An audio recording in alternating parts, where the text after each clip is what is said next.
This edition of Australian Immigration News, proudly brought to you by Australian Immigration Law Services right here in Sydney. Yesterday, the Immigration Department released the figures for the nomination of places to the states and territories in Australia for the 190 and 491 visas. It turned out to be disastrous news not only for the state and territory governments, but also for those hopefully looking to be nominated at least by one of them. At face value, it would seem as if the Immigration Department has betrayed the trust of those who have spent so much time and effort to gain state sponsorship approvals. The worst affected will be those who are currently in Australia, having moved to the states and territories with the anticipation of having a fair chance for a positive migration outcome. This fair chance has largely disappeared for about 45,000 people.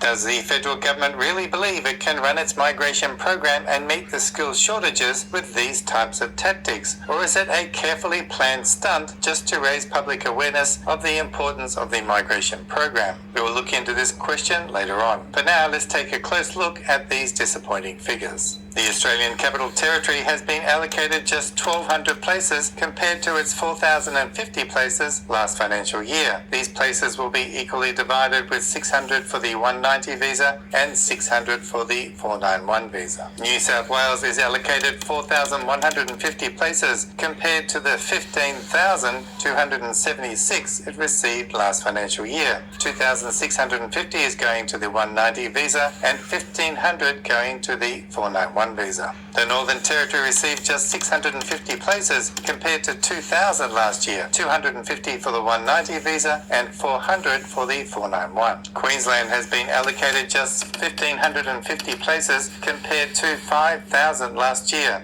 900 goes to the 190 visa and 650 goes to the 491. South Australia gets only 2,300 places, significantly reduced from 8,800 last year. 1,100 goes to the 190 visa and 1,200 to the 491 visa. Tasmania last year had 4,250 places but now gets just 1,200, 600 allocated to each subclass. Victoria gets 3,300 places compared to 14,900 last year, 491 visa.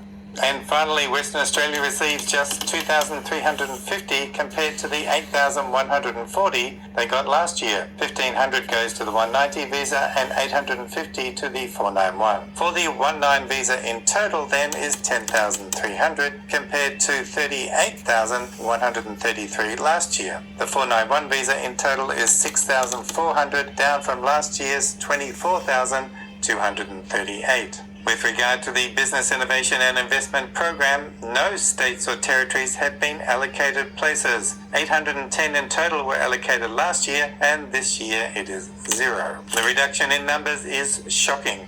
There is no other way to describe it. Let's take a look at the states' reactions. The first sign that there was even a problem came on Sunday night when the West Australian published this story. It stated that the allocations had been reduced to 70% and carried Premier's Roger Cook's effort to get that decision reversed. Then on Monday, the West Australian released another story about how quickly the state had run out of its 8,000 allocated places last year. It claimed the places had already been used in just 9 months. This indicated the fact that the demand for the places was much higher than the 8,000 given. By Tuesday, the Financial Review jumped on the story and reported that Mr. Cook pleaded with the Prime Minister directly to receive more places. In the article, Mr. Cook is quoted as saying, "I put to the Prime Minister that if we're going to meet our targets in relation to the national targets around home construction, we need the workers to do that construction." He also added that WA deserved a higher percentage of the overall numbers due to its booming economy and skill shortages. And what about the other states and territories? Well, we did not hear a peep out of them until Thursday. South Australia updated its skilled visa pages with this announcement. The Commonwealth Government has provided an unexpected and substantial reduction in visa nomination allocation for South Australia's General Skilled Migration Program. We are working through how to best support South Australia's priority industries with the limited places available, including a focus on attracting overseas skilled migrants in critical sectors such as health and defence. Well, I'm sure these priority industries were comforted comforted by these words. But what about the rest, the largest majority? One would infer from South Australia's reaction that the only people who can expect a nomination will be those working in critical sectors and priority industries. It would be nice to hear at least they are also lobbying the PM to get more places allocated to them.